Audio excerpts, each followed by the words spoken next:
I got the YFZ450 out. We finally got the parts in. I went with the YSCO stock top end. I ended up getting a whole new head, complete head with valves and everything. New seals. Pretty much got new piston and everything. Still taking it apart because this is like 2 weeks or a week later. Waiting for parts on eBay. You know, you wait like a week and a half, sometimes less, depending on where it is. But we found out the cylinder had where the coolant jacket is, the coolant passages, there was a crack, and I believe the head gasket was pretty much gone, and it's leaking compression into the coolant and blowing it up through the carb or through the radiator, and it was also smoking out the tailpipe and pretty much killed itself after it running. You know, fouled the plug, got it too wet, wasn't sparking. Ended up testing compression. It was like 25 psi, it's like super low. Not even sure how it even ran, but we ended up also putting oil down the cylinder and it shot up to like 50, and that's still not enough. So at least we know that it shot up, so we know the rings are probably bad too, because the oil down the cylinder pretty much sealed up the rings and shot the compression up. So ended up going with the whole new kit. YSCO is usually what I go with, and I went with the OEM head with like super low hours. Like I said, I got it from my buddy. If you watched the previous video, I was saying that my buddy had a head and he was wanting to part it out, and ended up buying it from him for like $700. So not bad for the complete and everything with valves and everything, and it's already shimmed with cams and everything, ready to go. So I just gotta put it in there and time it, and probably just check valves just to make sure the clearances. So first, I still gotta take off the piston from the, don't want that dropping in there.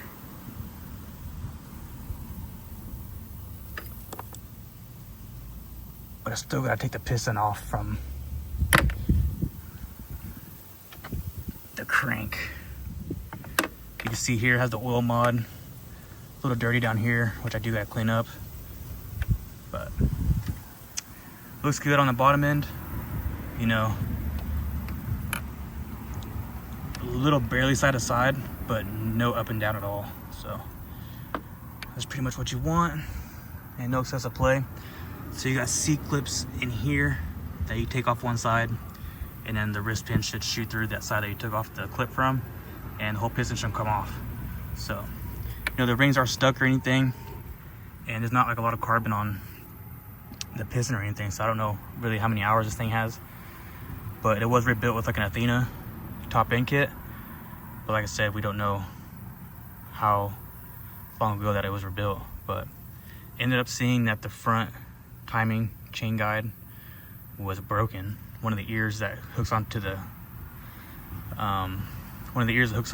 notch was broken off onto the cylinder. So got a new OEM front guide, and I'm gonna go ahead and take this piston off, and then I'm clean the surfaces up top of here, and then get the new jug on and piston, and do the orientation of the rings, which I got a picture of that.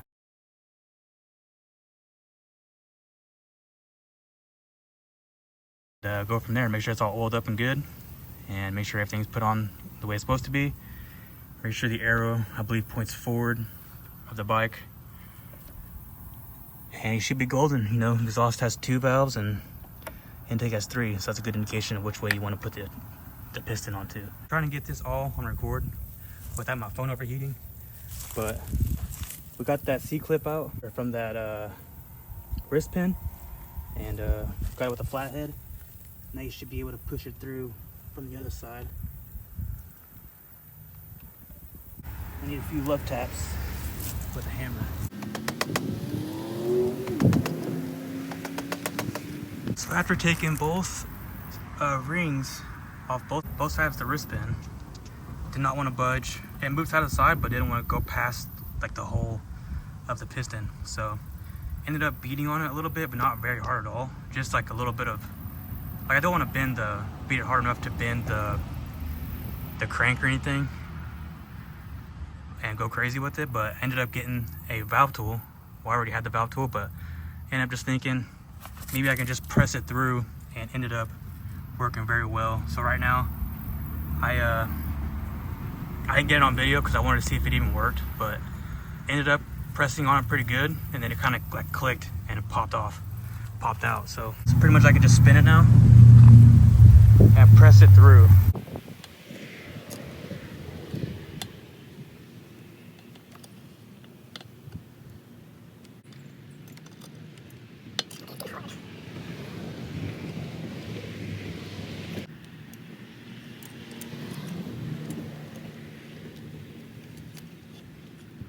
I'm gonna push through now.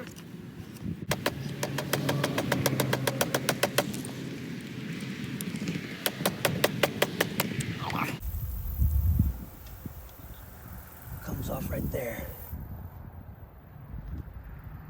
There's kind of some marks on here. Even looking on the inside, I don't think you see that, but there's some scoring in there from the wrist pin. So I did a lot of work without filming it because my phone was just overheating, like within a couple minutes of me just trying to film. But we got the cylinder on with the piston, and I put the gasket maker on the bottom side of that gasket that it came with, and put all the bolts in, and then put the cylinder on. Like I said, brand new cylinder and everything. Made sure it's oiled up and made sure the cams move freely with the cam caps on and tightened, so that's good. Valves are checked, they're within the spec. I believe the intake is between like 10 and 15 millimeter, or 0.10, 0.15 millimeter. The exhaust is like 0.20 and 0.25 millimeter, so it was right in between both of those, so that is good. Cam chain is tight, we're in time.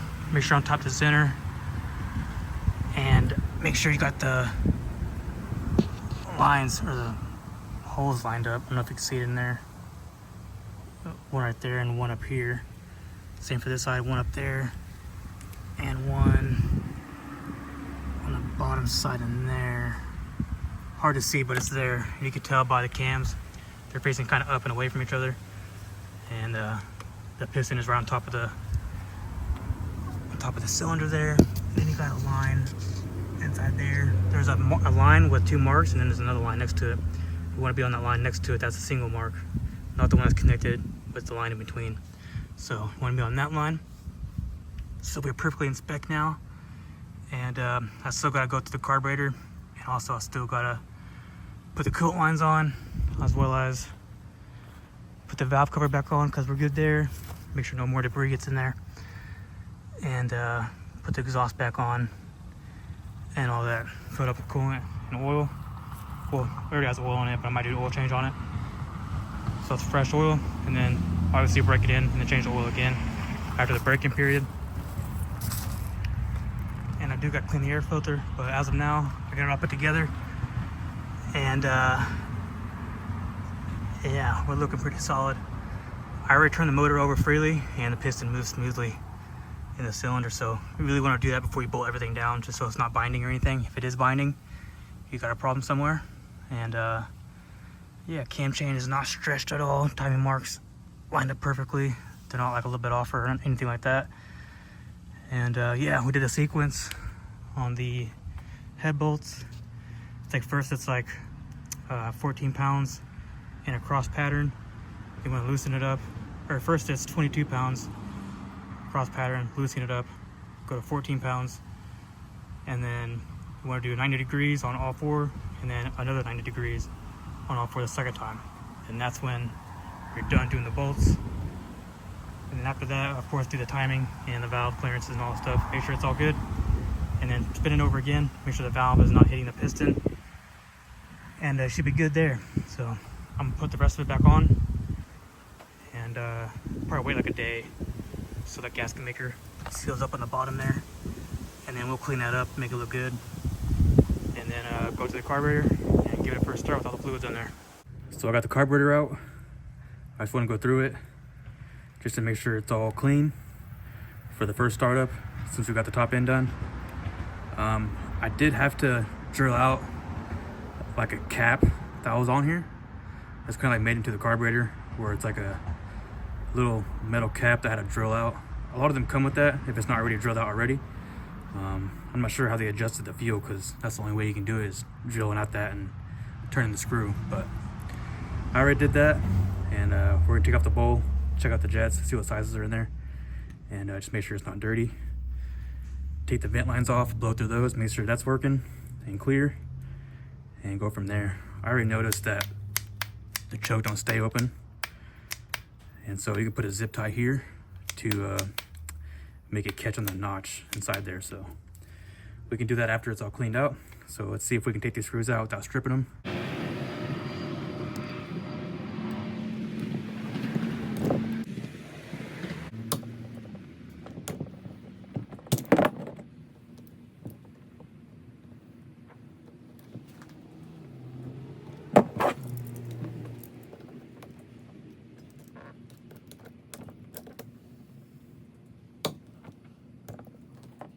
Three and a half turns out.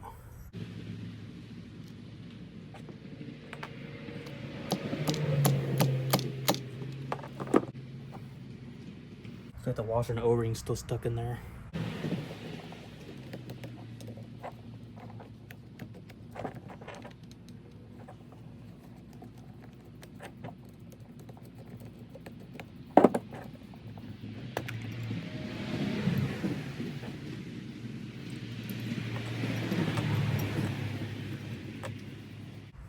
Okay, a little dirty, but not bad.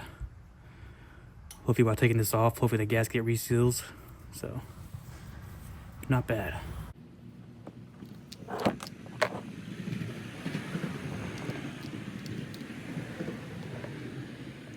Needle's still good, still rubbery. Pretty clean in there. Our phone's overheating already. It's already like 100 plus out here, and it's like noon. But took the accelerator pump off, as well as the side one that goes with the choke. But those are all clear. Diaphragms are good. Rubber's still rubber, you know, soft and not brittle. Main jet was clear. We got a 168 main jet. Yep. Pilot jet was a 42, which is, I believe, a stock, so could be a little bit small, but we'll see how it idles. Let's see. Jet was a 90. I think that's stock. I forget. Or if it's like a 45. No, I think it's 90. But didn't leak gas whenever it was on, so needle was good. The level's good. Everything's pretty good. Nothing was clogged up. I already went through the carburetor and cleaned everything out, all the passages. So we're all good there. It already has the zip tie mod for the accelerator pump, and the vent tubes were clear, not clogged. And looks like we're good to go. Put it back on the quad, put it all back together, and then I am going to change the oil before I attempt to crank it and start it. So I already topped off the fluid. I already topped off the coolant. 60 there. It's kind of just burping its way. But we're going to change the oil. We got the 12 mil on the external tank loose. Oh my goodness. That is so, it was like water. Water was on the bottom of that. See how thin it was? Oh yeah. Is it the water or gas? But it's super thin. But it's not milky like it was water or anything, so it might be gas. It don't smell like gas though. Super thin. I'm glad I changed that. So before my phone starts overheating again, you have another drain bolt on the bottom of the case, and then you have, there might have been coolant. It looks kind of yellow in there, but it's not milky for a weird reason. But also got the oil filter right there, 3 bolts, and should come out. Oh, I'm really hoping that exhaust is not in the way. If so, we have to loosen it up and point it the right direction. Alright, phone is getting hot here, but let's see. Watery it is on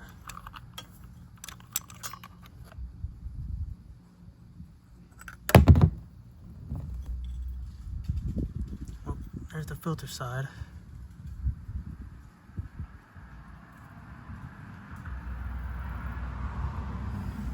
Smells like gas a little bit, but not bad. So might just been a little bit of water. All this is coming apart.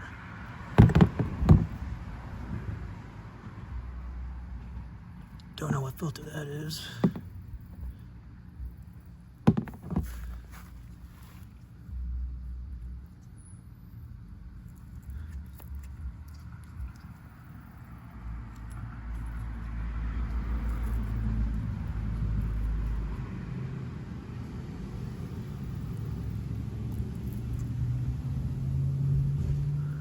Just seeing like varnish in there, like dirty. Maybe like a little bit of metallic in there. Yeah. Yeah, there's some metal in there, you see that? Oh yeah, look at that. Look at all that. So there's some metal in there.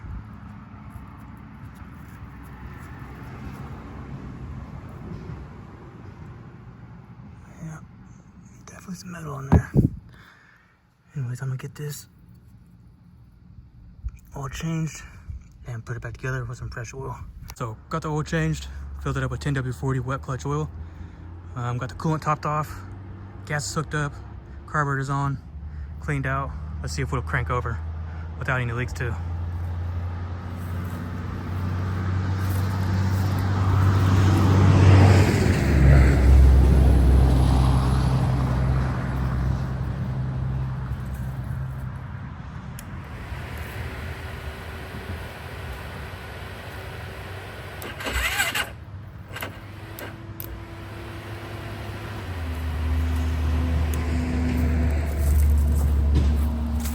Battery's super low. I'm gonna get a jumper on it.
See, it started up pretty good. Thought the phone kept recording, but you know, of course, it's too hot out here and it overheated. But you see, it smoked a lot because it had a lot of residue in the pipe, and ended up clearing out.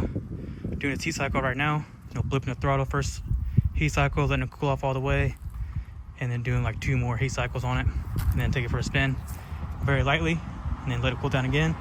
And then next one, you can kind of go balls to the wall, and then change the oil after that. So right now it's cooling down. Coolant is still topped off. I fixed the steering.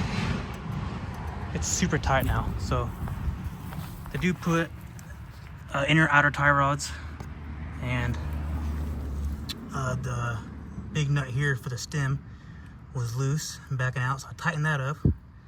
And then this one here for the inner tie rod was loose as well. It was missing the washers there, so it's causing play all around here and up to the stem and the handlebars. So ended up adding like 2 washers there, tightened it up, put the pin back in, and we're good now. Super tight.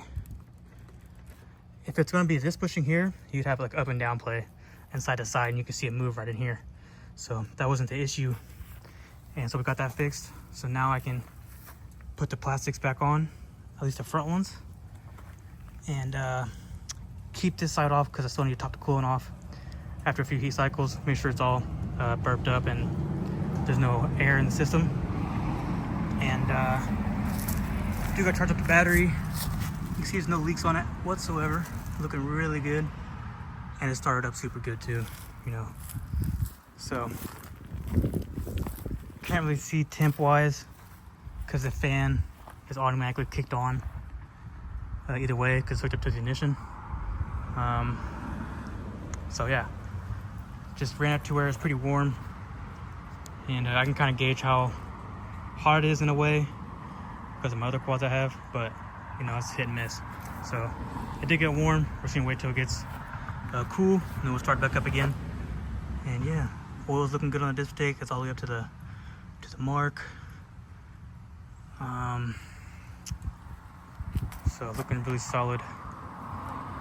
I was gonna wait to put the front plastics on because I didn't know if I needed a new stem, because sometimes the splines on the bottom of the stem that hooks up to the dividers there that hooks up to the inner tie rods, sometimes those splines can be stripped, and luckily that wasn't the case, and it's super tight now. So I do want to get the thumb throttle for this. I don't like the twist throttle, and I will go with new grips.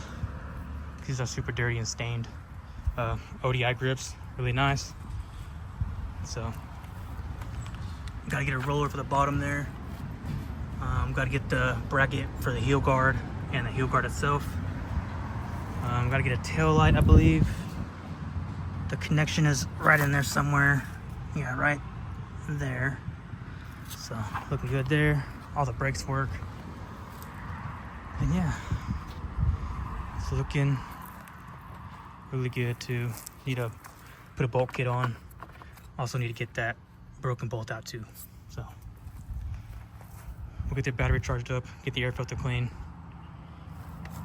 and then put it all back together. All right, so I just got done doing my 3rd heat cycle, just blipping the throttle, just like quarter blips.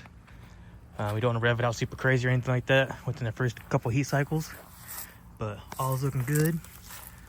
No leaks. And now, I just gotta take the battery off, charge that. Gotta get the headlights for it. Probably looking for a lower A-arm because that is bent right there. What else did I need for it? Get that thumb throttle, change that twist throttle out, and need the guard there and the lower roller. Need the tail light,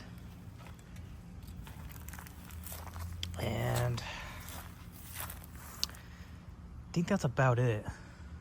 Everything else is pretty good on it, other than like it needing a good wash. That's pretty filthy and dirty. And get the plastics back looking good. I'm gonna use these plastics for now until I can find a set that's a decent price. This will work for me though. I can rock that. So this will probably be like a part 2 out of like 3. So next video of this will be me putting headlights on and all those small things that it needs. And then I'll probably take it for a rip one of these days. That'll probably be a separate video. So I actually have 2 four-wheelers that I've rebuilt that I need to break in. So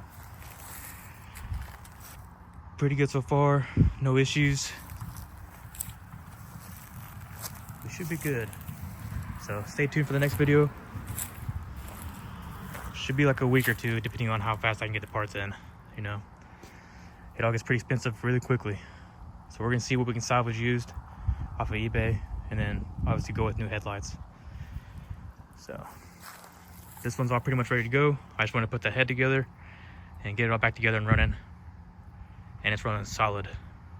No hiccups in the throttle at all. Carburetor's doing good. The jetting seems to be pretty on point. You know, no hanging idle or anything like that. No popping, no backfiring, nothing like that, nothing crazy. No smoke at the exhaust. No super crazy buildup in the coolant. No leaks at all. I did have to put the new O-ring on this neck because it didn't come with one. I think my buddy actually took the neck off of that and kept it. So I just put the old neck on with the new O-ring. That seems to be sealing up pretty good. So I can clean this thing up, looking pretty nice. And this one's pretty much ready to go. So buying a cheap quad, you do run the risk, a pretty high risk of it being either blown or head gasket issue. You know, something's gonna be wrong with it because the seller's probably not gonna go that low if he doesn't know what's wrong with it. So